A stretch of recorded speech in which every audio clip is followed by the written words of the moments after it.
Chapter 2, Strategy, Adaptation, and Game Theory on the Pitch.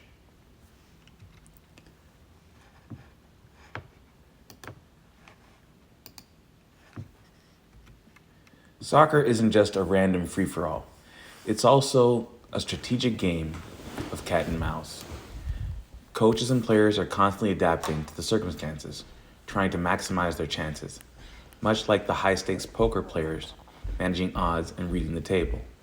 In game theory terms, each team chooses a strategy or a mix of strategies, and then often must adjust that choice as the game evolves.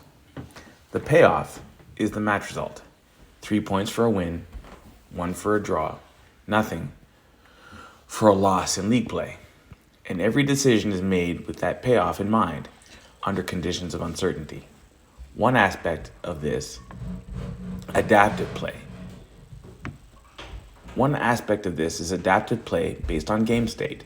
We've touched on this. Score first, and you might switch to a safety strategy. Fall behind, and you might take more risks.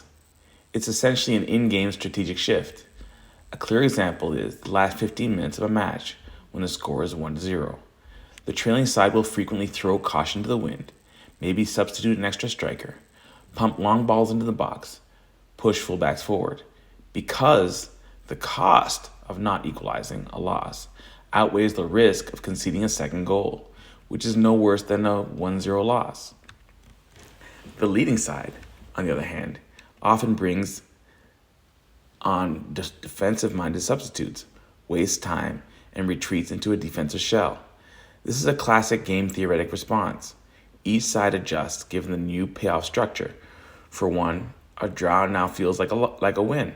For the other, only a win will do. Sometimes, these late-game adjustments lead to frantic finishes, where one mistake can swing things. Again, highlighting the sport's volatility. How many times have we seen a desperate team get that scrappy equalizer at 90-plus minutes?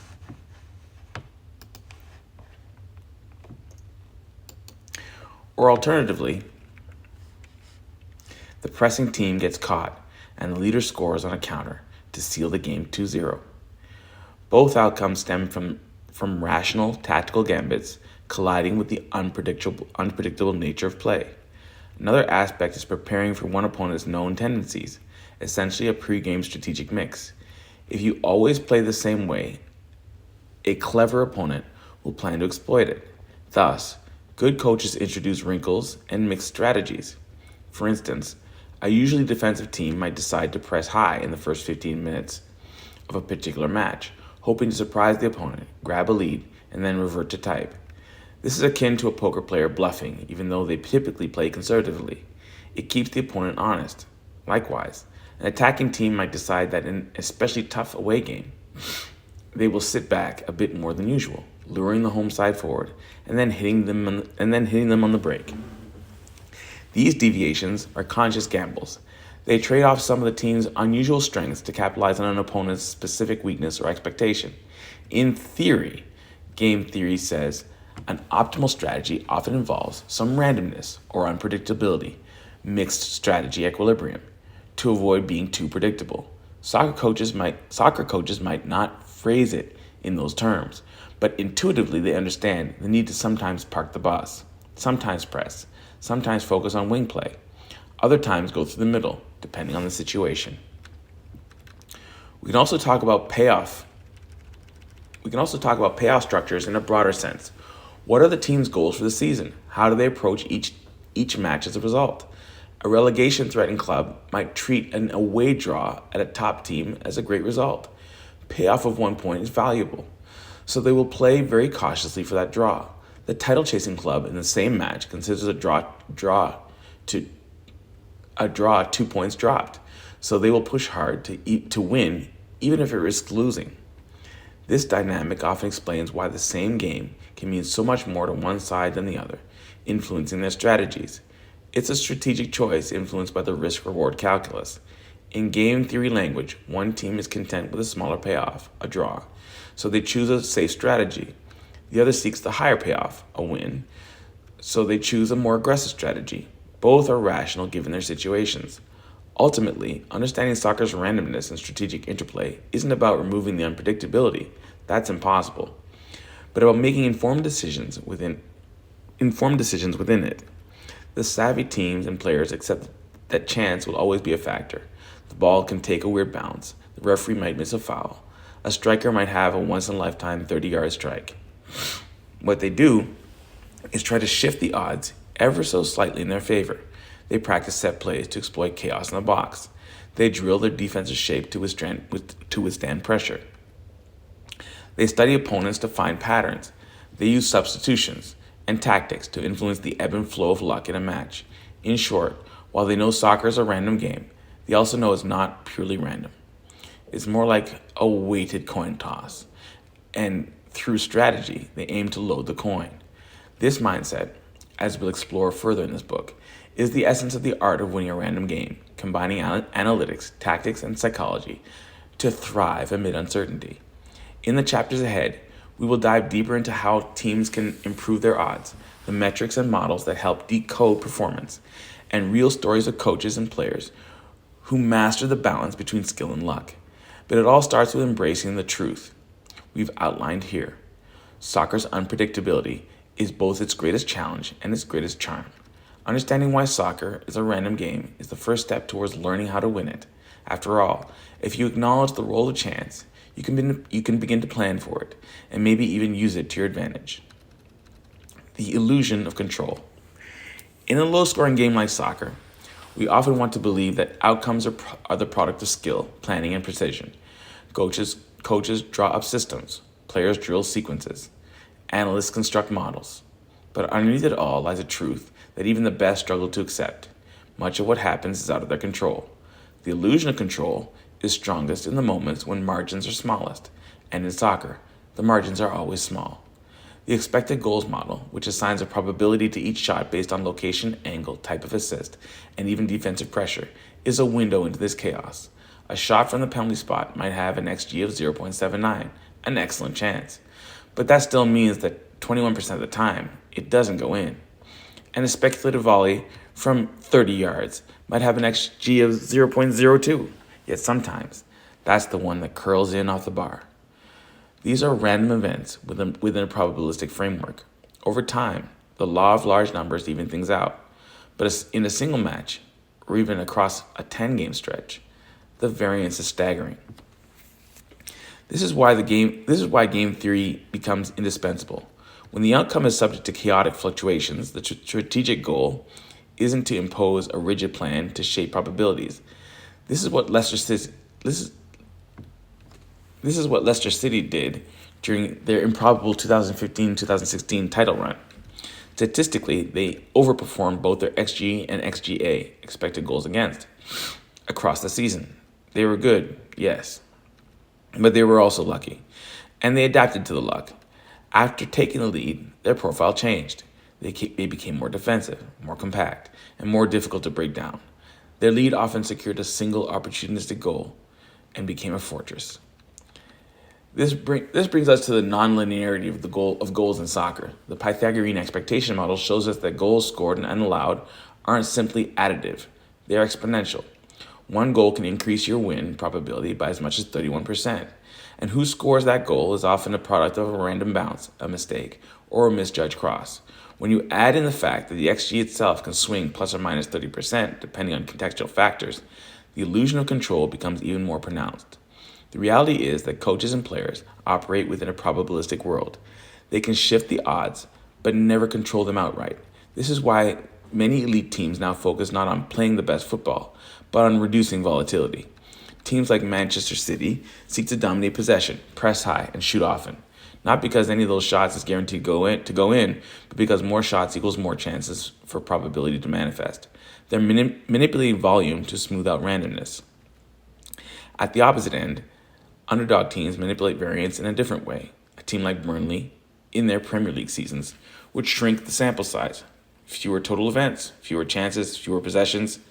This gave each random bounce more weight, more power to shift the outcome. In game theory, this is a classic underdog strategy. Maximize the variance when you are worse than average. Meanwhile, chaos theory tells us that in complex systems like soccer, 22 players moving in real time with near infinite permutations. Small changes in initial conditions can have massive downstream effects. A misplaced pass, a referee's decision, a stud catching the turf. These are the butterfly effects of the game. Strategy then becomes not about certainty, but about resilience and adaptation. The best coaches understand this. They plan not just for their ideal conditions, but for how to respond when things go wrong. They teach players to play in patterns, but also to recognize when the pattern breaks. The idea is not to eliminate chaos, but to prepare players to function within it. This is what modern possession systems like Guardiola's City or De Zerbi's Brighton are doing. They create multiple escape hatches, switches of play, third-man combinations, trigger presses. This is also what control triangles mentioned in the podcast became. This is also where triangles mentioned in the podcast became vital. Triangles give players local order in a global chaos. They create stable relationships, predictable passing lanes, and quick outlet options. Whether triangles placed in front of the press or envelopes it from the sides, it's a structural answer to a fluid problem. It gives players a map, not a script, but a map with which to navigate the storm. Barcelona, at their peak under Guardiola, often played what seemed like slow, meandering football, but in reality they were forming and reforming triangles, constantly creating three-player units with passing lanes at 120-degree angles. The ball was zipped between Busquets, Xavi, and Iniesta, not just for aesthetic pleasure, but to disorient the opponent, maintain control, and deny counterattack opportunities. The triangle is more than a drill. It's a tactical motif that structures randomness. And when it breaks down, you counterpress. You flood the zone. This is why top teams don't just work on build-up. They work on what happens immediately after losing the ball. In game theory, this is the value of a conditional strategy. If X happens, then do Y. If we lose the ball in zone 14, send two midfielders into the counterpress, one drops to shield. These are pre-calculated responses to unpredictable events. Nowhere was this demonstrated than in Liverpool's 2018-2020 peak seasons. Jurgen Klopp's side played with verticality and intensity, but when they lost the ball, their front three would initiate a ferocious counterpress, trapping the opponent. It wasn't about immediately winning the ball every time. It was about forcing bad decisions under pressure. The chaos was real, but the response was rehearsed. That's how you build systems that thrive in randomness, not by scripting outcomes, but by scripting reactions. The illusion of control fades the moment the game kicks off. What remains in a dynamic web of probabilities shaped by preparation, but ultimately governed by uncertainty. The art is in the response, in the management of the in-between. This is what makes soccer beautiful, maddening, and for strategic minds, endlessly fascinating. Control in football is seductive. It's the clean rhythm of passing triangles. It's the territorial dominance that pushes the opponent back into their own third. It's the illusion of agency that comes from watching the match unfold on your terms, with your players touching the ball, with your shape intact. But control is not possession. It's not shape. It's not territory. Control is leverage. And if your actions, however structured, however stylish, are not generating leverage, then what you're doing is performing the shape of control, not achieving its substance. This is where many teams fall into what the TACBot calls the control trap. They execute a coherent plan, maintain possession, circulate the ball, reset intelligently, and yet by full time, they've lost. Or they've drawn against an inferior opposition. Or worse, they're dominated for 85 minutes, then collapsed in one sequence. They've dominated for 85 minutes and collapsed in one sequence they never prepared for. This isn't random. It's structural blindness. It's the failure to map value onto actions. Let's break it down tactically. Control without consequence, a spot-on diagnosis. In the spot-on framework, every on-ball and off-ball action has a potential value. Plus 10 for a successful tactical action, pass, tackle, or dribble. Plus 40 for initiating a shot chain.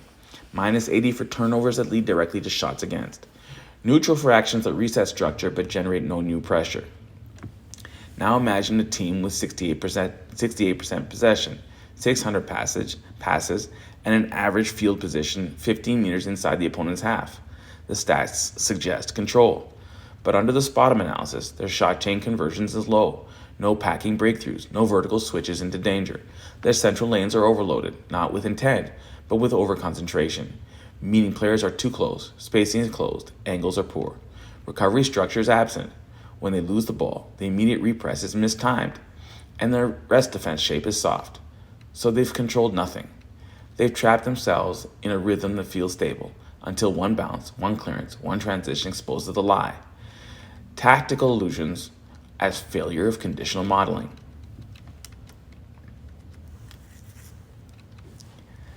Here's the deeper issue. Many teams approach control as a fixed goal when it should be a conditional state. Control should be modeled like a hedge.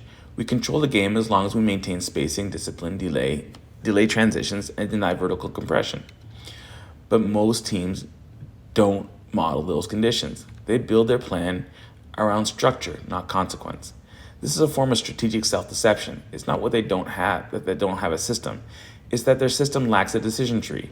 They've optimized for aesthetics and ball circulation, but not for what happens when the system fails, and all systems fail. Example, overconcentration in the middle third. A common pattern is the overload middle trap. A team floods the central channel with midfielders and false fullbacks, trying to create narrow superiority.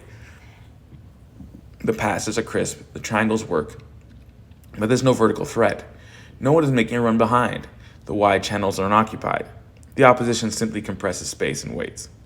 Eventually the ball is lost, and because everyone was tilted toward the center, the opponent counters into the vacated flanks. One pass, one overlap, one cutback, and it's 0-1. From a distance, it looks like bad luck, but under tactical analysis, it's a predictable collapse.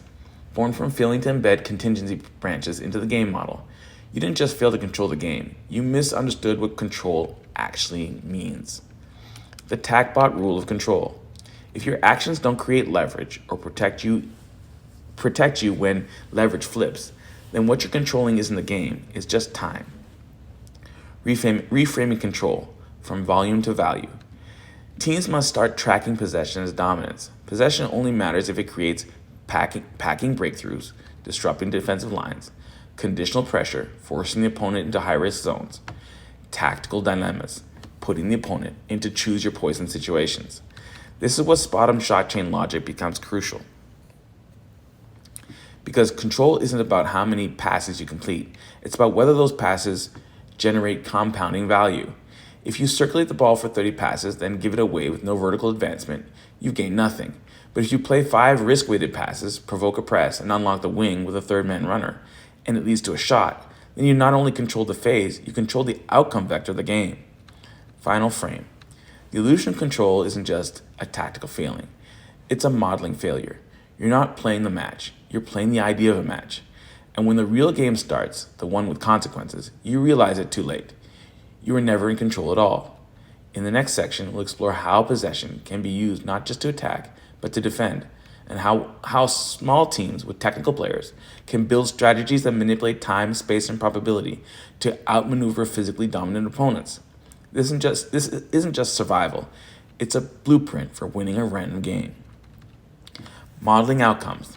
The role of simulation and expected value. In the most statistically grounded concern of modern soccer, matches are no longer evaluated solely on scorelines or shot counts. They are examined through models, simulations, and probabilistic distributions that better capture the realities of performance. The expected goals metric, long a staple of advanced analytics, is only the beginning.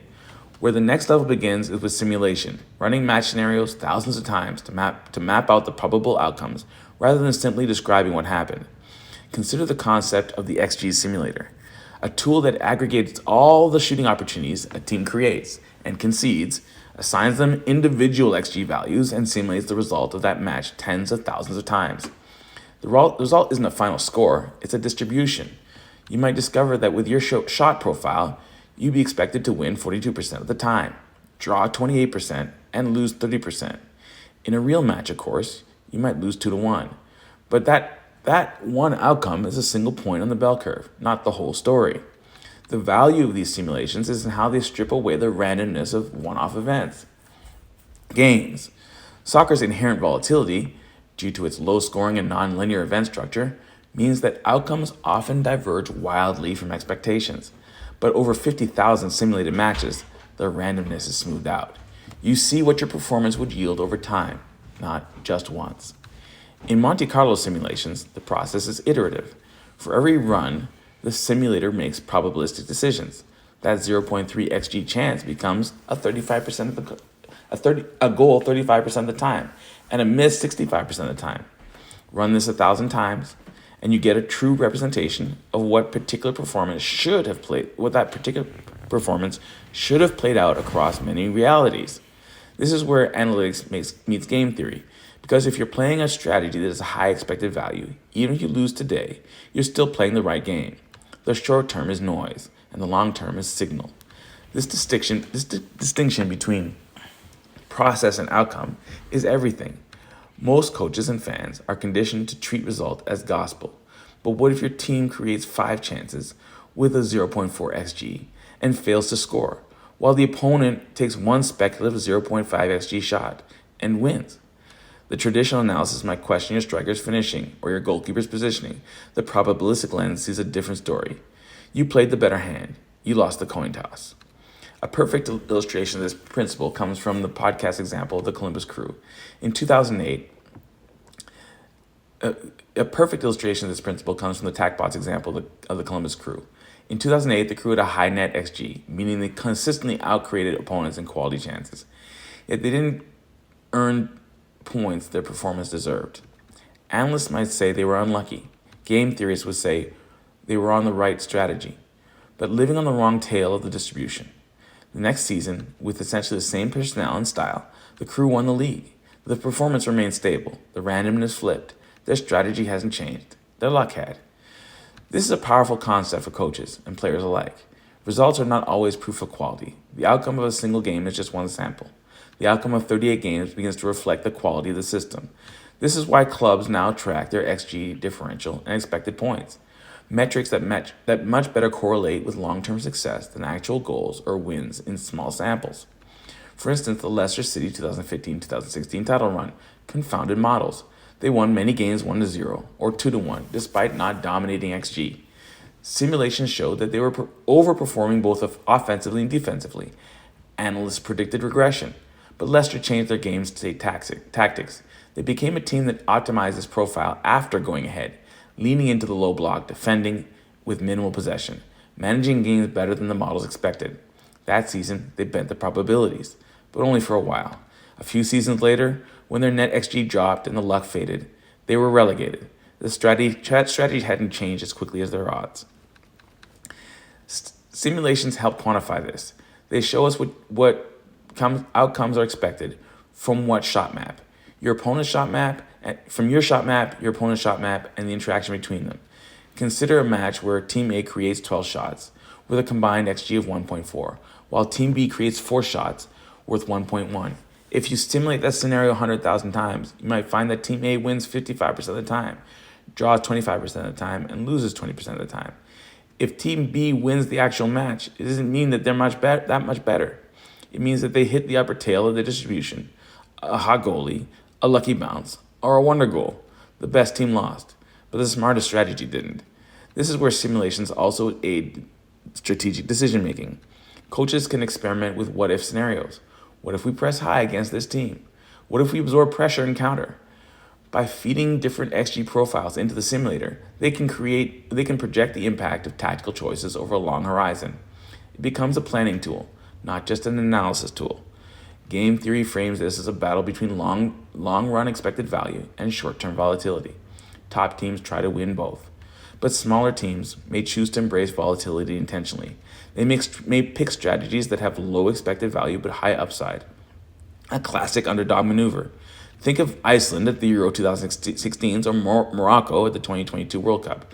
These teams knew that controlling matches was unlikely, so they played with tight blocks, focused on set pieces, and hoped for narrow margin wins.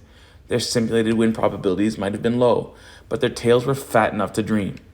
For elite teams, the opposite holds. You want to flatten the curve, reduce randomness, and let quality assert itself. This is why clubs like Manchester City create volumes of high XG chances, knowing that eventually the probability will converge in their favor. They're not trying to beat the odds, they're trying to make the odds irrelevant through volume. The last frontier in this modeling approach is in-game XG progression. By plotting XG over time, minute by minute, you see not just what happened, but when the pressure built. This reveals which periods of time or which periods of the match were truly dominant. A team might lose 4-2, but the XG map shows that the game was effectively tied through the first half, and only a flurry of late goals skewed the score. Understanding when your performance diverged from expected outcomes allows coaches to diagnose issues more precisely. The implications are practical. For player development, it means focusing on creating high XG opportunities consistently, not just highlight real moments. For team strategy, it means building game models that maximize expected returns, even if the wins don't come right away. And for game management, it means knowing when to press your advantage and when to manage your variance. In a sport ruled by chaos, simulations and expected value models give us a compass. They don't promise control, but they offer clarity. They help us separate signal from noise, trend from blip, smart from lucky. And over time, they guide us to the strategies most likely to succeed, not just today, but across the arc of a season. In the next section, we'll look at how different types of teams, dominant, reactive, flexible, build tactical identities from their place in the distribution curve, and how coaches can recognize whether they're good and lucky or just bad.